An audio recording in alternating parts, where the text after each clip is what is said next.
جب میں گھر سے روانہ ہوا تھا اللہ کی رضا کے لیے، الاخلاص فی السر والعلانیہ، جب گھر سے روانہ ہوا تھا میں اللہ کی رضا کے لیے، تیرے ساتھ لڑ رہا تھا اللہ کی رضا کی خاطر، تجھے پچھاڑا زمین پہ گرایا، تیرے سینے پہ سوار تھا، تجھے قتل کرنا چاہتا تھا، رضا الہی مطلوب تھی، لیکن جب تو نے میرے چہرے پہ تھوکا ہے نا، میں بھی آخر انسان ہوں نا، مجھ میں جوش انتقام پیدا ہوا، مجھے خیال ہے اب اگر تجھے قتل کروں گا آدھی تو رضا اللہ کی ہوگی اور آدھی میری رضا شامل ہو جائے گی، لیکن میں نے آج تک کوئی کام ایسا نہیں کیا جو اپنی رضا کے لیے کیا ہو، میں تو سارے کام اللہ کی رضا کے لیے کرتا ہوں۔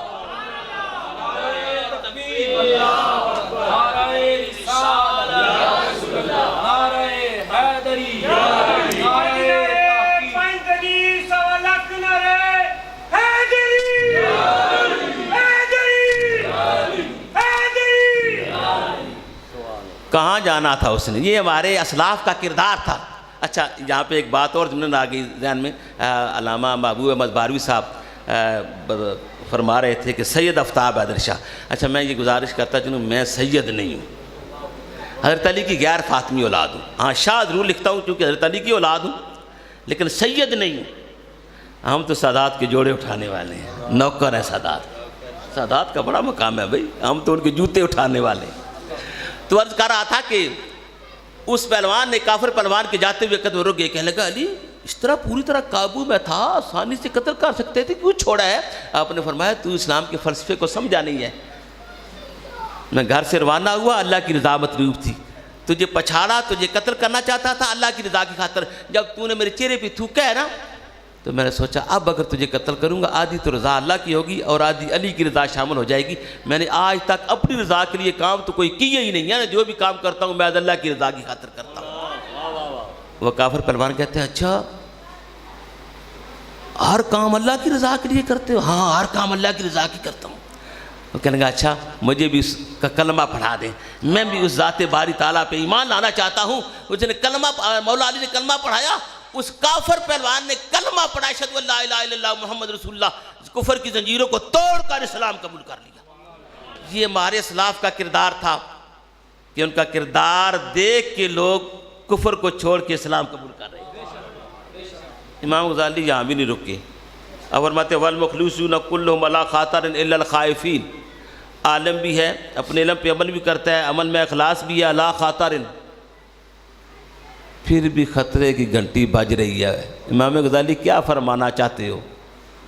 فرماتے ہیں پھر بھی خطرے کی گھنٹی بج رہی ہے، الا الخائفین، یہ تینوں چیزوں کے ساتھ ساتھ جب تک خوف الہی دل میں نہیں ہوگا بات نہیں بنے گی۔ جماعت اہل سنت اہل بیت کے بھی نوکر، صحابہ کرام کے بھی نوکر، اور آپ کو حضرت عمر فاروق کی بارگاہ میں لے چلوں، جب آپ خلیفہ وقت تھے نا تو عید الفطر پڑھائی، عید الفطر پڑھانے کے بعد نا حجرے میں چلے گئے، دروازہ بند کر دیا، لوگوں نے آپس میں باتیں کی آؤ امیر المومنین سے ملتے ہیں، دروازہ کھولا نا تو مولا حضرت عمر فاروق کی کیا حالت تھی، داڑھی مبارک آنسوؤں سے تر تھی، رو رہے تھے۔ لوگوں نے کیا امیر المومنین آج تو عید کا دن ہے، بچے کے چہرے پہ مسرت و شادمانی کے آثار نظر آ رہے ہیں اور آپ رو رہے ہیں؟ آپ نے فرمایا ہاں ھذا یوم العید و ھذا یوم الوعید، آج عید کا دن بھی ہے لیکن آج وعید کا دن بھی ہے، جن کے روزے قبول ہو گئے ان کے لیے عید کا دن ہے اور ان کے روزے قبول نہیں ہوئے ان کے لیے وعید کا دن ہے۔ عمر کو پتہ نہیں اس کا روزہ قبول ہوا ہے یا نہیں۔ اللہ عمر فاروق کا روزہ قبول نہ ہو، یقیناً قبول تھا۔ یہ کیا تھا؟ علم و عمل و اخلاص کے باوجود اللہ کے خوف سے کانپ رہے ہیں۔ الاخلاص فی السر والعلانیہ، محبوب ظاہر و باطن میں اخلاص کو اپنا شعار بنا رہا ہوں۔ دوسری بات والعدل فی الرضا والغضب، محبوب کسی سے خوش ہو یا ناراض ہو عدل سے کام لینا ہے۔ میرے آقا سے بڑھ کر کوئی عادل ہے؟ مخلوق میں میرے آقا سے بڑھ کر بھی کوئی عادل ہے؟ اصل میں نے پہلے بھی عرض کی نا، بظاہر حکم حضور کو ہے لیکن حقیقت میں امت مسلمہ کو پیغام دیا جا رہا ہے۔ والعدل فی الرضا والغضب، خوش ہو کسی سے یا ناراض ہو، محبوب عدل سے کام لینا ہے۔ غزوہ بدر کا موقع ہے، اسلام اور کفر کی یہ پہلی جنگ ہے، تو کفار کی آپ کو پتہ ہے تعداد بھی 1000 کے قریب تھی، مسلمان صرف 313 اور اسلحہ بھی نہ ہونے کے برابر، کفار اسلحے سے بھی لیس تھے۔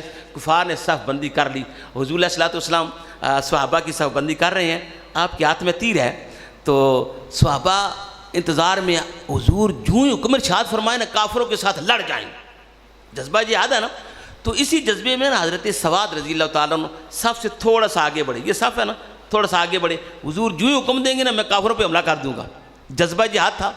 تو حضور کے ہاتھ میں تیر تھا، تو الکیسی نے ایسے توجہ میری طرف ایسی الکیسی ضرب لگائی، استوے یا سواد، الکیسی پیار کے ساتھ، استوے یا سواد، سواد لائن میں ہو جاؤ، صف میں ہو جاؤ، صف سیدھی کر لو۔ ارے سواد لائن میں ہو گئے، صف سیدھی کر لی، معاً عرض کیا یا رسول اللہ آپ نے میرے پیٹ پہ تیر مارا ہے نا، مجھے تکلیف ہو رہی ہے، قصاص لینا چاہتا ہوں، بدلہ لینا چاہتا ہوں۔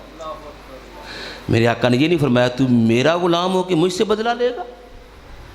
کوئی دنیا کا بادشاہ ہوتا نا کہ دوسرے دن نظر نہیں آنا تھا اس نے، لیکن یہ میرے آقا کا دربار ہے نا، کریم آقا کا، لجپال آقا کا دربار ہے۔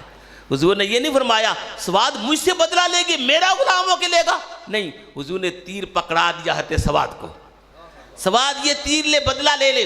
پھر میرے آقا نے قمیض مبارک پیٹ سے اوپر اٹھائی، سواد جب میں نے تیر سے ضرب الکیسی تیرے پیٹ پہ لگائی تھی، تیرا پیٹ ننگا تھا، لے میں قمیض اوپر کرتا ہوں، میرے ننگے پیٹ پہ تیر مار کے بدلہ لے لے۔ ایمان والو حضرت سواد نے تیر نیچے رکھ دیا، جا کر حضور کے پیٹ کو بوسہ دیا، گلے لگا دیا، آقا میری کیا حیثیت ہے آپ سے بدلہ لیتا پھروں؟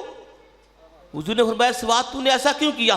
عرض کیا یا رسول اللہ صلی اللہ علیہ وسلم بڑے عرصے سے خواہش تھی ایمان کی حالت میں میرا جسم آپ کے جسم کے ساتھ مس ہو جائے۔ آقا میرا وجدان کہتا ہے جب ایمان کی حالت میں میرا جسم آپ کے جسم کے ساتھ مس ہو جائے گا مجھ پہ جہنم کی آگ حرام ہو جائے گی۔ آمد مصطفیٰ مرحبا مرحبا،